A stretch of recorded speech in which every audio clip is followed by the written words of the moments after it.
All right, people, buckle up, because this message is going to be a little bit bumpy.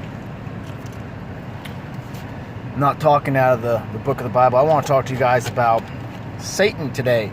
A little bit of awareness on this subject. Everybody has a past. Everybody has a dark past. When you become saved and you start reading your word, you'll notice a change in who you are. The thoughts you think will bring you shame. You'll change, and you'll realize when you start reading that word and you understand what is expected and how hard it is and the road that you have to walk. That's why it says the road to life is a narrow path and the road to death is wide. There's a reason for this. So when you become saved, you should notice a change in yourself. I pray and strive every day to be a better man today than I was yesterday. And that if I fall less than I did last time. That way I keep growing in my relationship. Now, that's not what I'm going to talk about. I'm going to talk about noticing the past. There are other people who are still in their wicked ways and are just fine and content being there. Do not, I think this is out of the book, do not cast your pearls on a spoiled lot or something. There are people in this world that are going to test you, and they're wicked, and they're just rude, cruel, mean. I wasn't being angry, but there are people that are always angry. They say things that are rude and hurtful and spiteful. And sometimes it can test the merits. It could test a man. It could test a woman too. It's testing me today. Just don't say anything. That's what I found is the best thing to do when I'm being attacked. Because Satan, he's going to use any and every tool available. He'll use a Christian. Satan will use a Christian to get under another Christian's skin and cause them to fall or sin. Backslide. Backsliding doesn't mean you're falling from grace and you're losing salvation. For people who think you can lose salvation, I used to be one of those people. No, there's no such thing. Jesus Christ says, any who come to me, I will not lose. He won't lose a single one that comes through him. If you're saved, you're saved. But backsliding, that doesn't mean a Christian can't lose their way and stop spreading the gospel and trying to bring people to know Jesus. A Christian can actually do negative influences on the earth. They can have a negative effect on people. And Satan will use. He hates us this much, people. He resents God for loving us, making the objects of his love and giving us this physical realm. Satan despises us, and he'll use any means necessary. Everybody is afflicted in some way, shape, or form. Don't think that nobody is free of demon oppression. You think that whenever you're being taunted by something, or you're going through a trial, or someone's giving you grief and you keep the faith, you think and you turn to God, do you think those demons go back to hell, kick rocks? Shucks, whatever happened to him? He got me. Oh well, just move on to the next. No, they don't do stuff like that, ladies and gentlemen. They go back and they get, I think it's 7 times more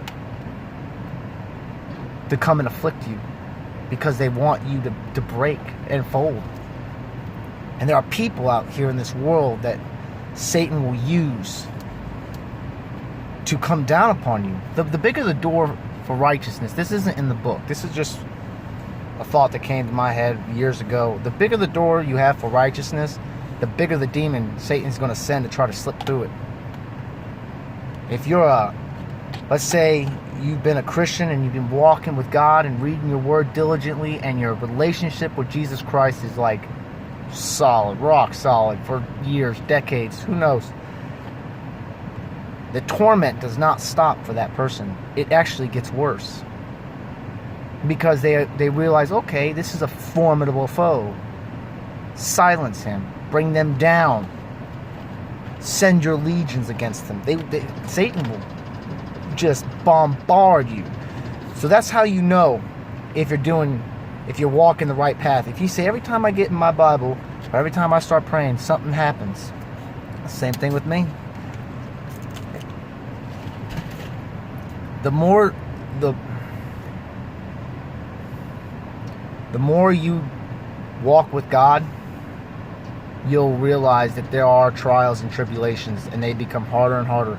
And a video I posted, a previous video, I said it's just like God is the bow, the archer. And the bow is your trial and your tribulations, and you're the arrow.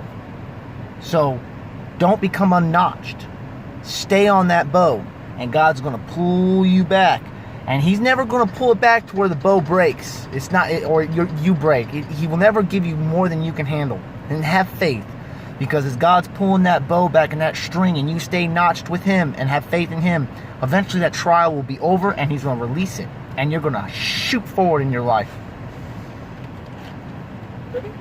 So if anything comes in your life, like people, even if it's family, that come down on you and cause you strife, and they don't have the ears to hear,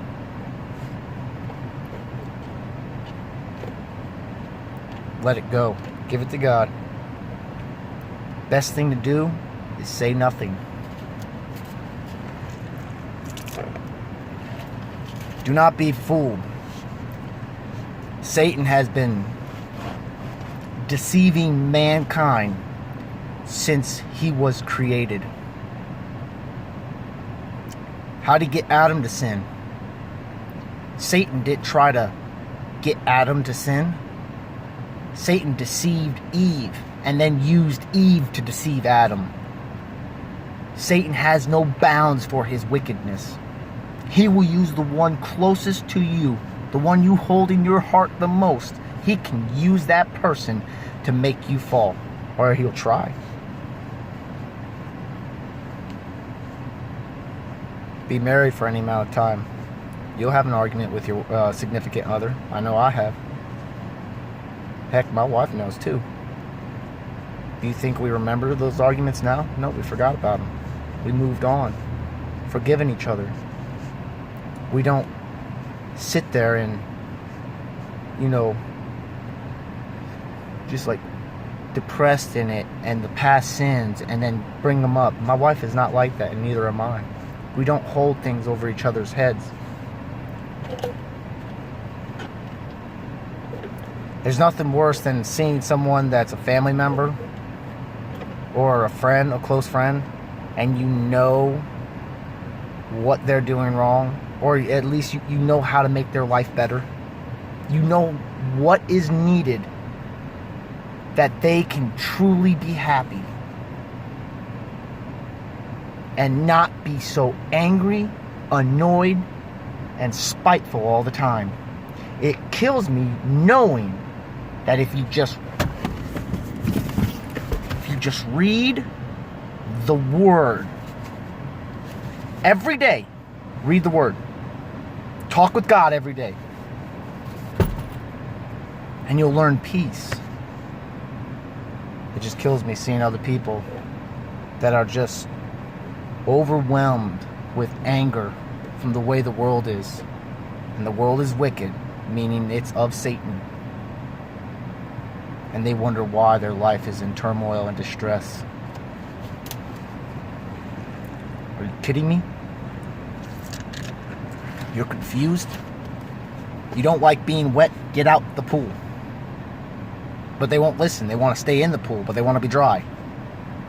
If you want a joyful life, joy, not happiness, joy, salvation, freed from death, living eternally in a place where no darkness lives. I don't know. I can't understand. I can't comprehend that there's people out there that would turn away from that. What? Are you kidding me? Where is the logic in this?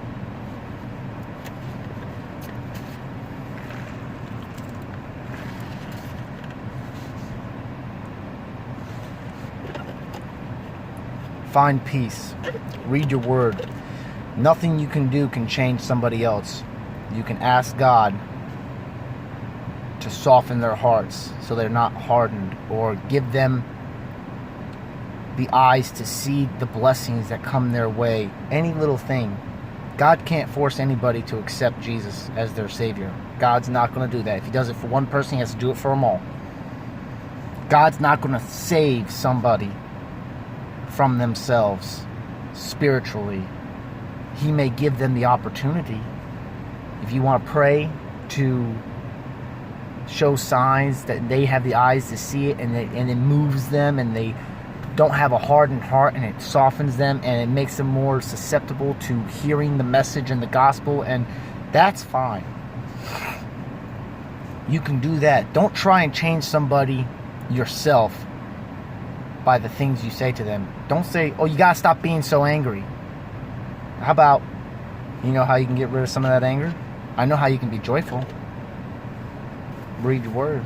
Jesus Christ gives joy, love, compassion, mercy, grace. Whew, the list goes on. Alright, I'm done with my rant. It made me feel better. This is like a therapy for me. Y'all listen to me rant. It was actually, you think it's doing you good, it actually did me good. Alright, I have to go back to work. My lunch is almost over, so you guys have a wonderful and blessed day. Stay tuned for the next episode. Spread the word.